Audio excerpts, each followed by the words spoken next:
जी, आपने सुना प्रफुल्ल पटेल क्या कह रहे थे? प्रफुल्ल पटेल, छगन भुजबल, अजीत पवार, ये सब बड़े बड़े नेता सब उधर गए हैं, तो आप कह रहे हैं तोड़ी है। नहीं,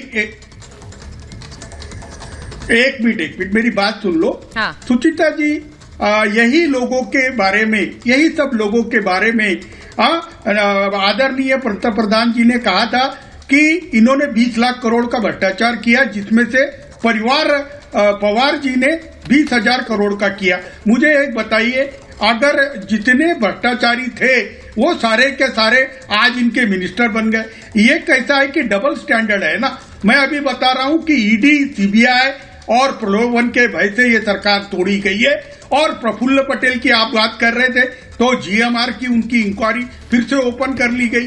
5,000 करोड़ के भ्रष्टाचार के आरोप है। तो सब लोग अपनी अपनी कचड़ी बचाने के लिए ये कर रहे हैं। मैं ये बोलता हूँ, प्रजातंत्र के हिसाब से ये कोई एथिकल नहीं है और बीजेपी को तो जरूरत नहीं। मैं आपसे उल्टा सवाल पूछ रही हूँ। सुनिए मेरी बात सुनिए किशोर जी, भ्रष्टाचार के आरोप है या भ्रष्टाचार किया है? बोलो ना। आप कह रहे हैं प्रफुल्ल पटेल इसलिए जा रहे हैं कि उनपे भ्रष्टाचार के आरोप है, और सिर्फ आरोप है ना, या भ्रष्टाचार किया भी है? नहीं, देखो ईडी की, एक मिनट मैं बता रहा हूँ। ये ईडी वाले अरेस्ट कर लेते, सीबीआई वाले अरेस्ट कर लेते, संपत्ति अटैच कर लेते। यही हुआ है ना, यही हुआ है। वो मियालाल सर, मैं फिर से पूछ रही हूँ, भ्रष्टाचार के आरोप है या भ्रष्टाचार किया है? आप दोनों में से एक चुनकर मुझे बता सकते हैं। मैं इसलिए ये पूछ रही हूँ क्योंकि अगर भ्रष्टाचार किया है, अगर भ्रष्टाचार किया है तो फिर वो किस पार्टी के अधीन रहकर किया, और अगर भ्रष्टाचार नहीं किया है तो फिर ईडी हो या सीबीआई हो, किसी का डर होना नहीं चाहिए क्योंकि कोई घपला किया ही नहीं। अवधेश जी, क्या मैं सही कह रही हूँ? एक बार जरा इस पर प्रतिक्रिया दीजिए, क्योंकि बड़ी बात यह है कि अब जब बड़े बड़े नेता पार्टी छोड़कर दूसरी तरफ चले गए तो कहा जा रहा है पार्टी को तोड़ा गया और शरद पवार को कुछ पता नहीं चला। ऐसा है, किशोर तिवारी जी पुराने पत्रकार हैं, उनको पता था कि ये सब हो रहा है।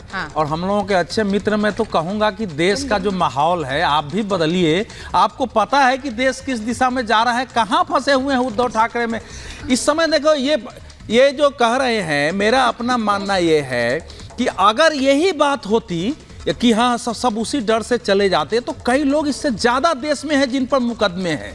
वो तेलंगाना के तो पूरा परिवार पर मुकदमा है, उसको पहले इधर आ जाना चाहिए। डीएमके पर मुकदमे है, उसको आ जाना चाहिए।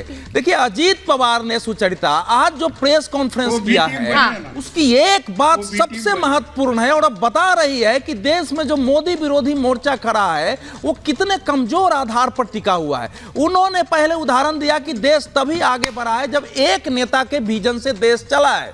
नेहरू जी से लेके आया और फिर बताया कि नरेंद्र मोदी का जो विजन है उसको लेकर के अभी ये देश आगे बढ़ेगा।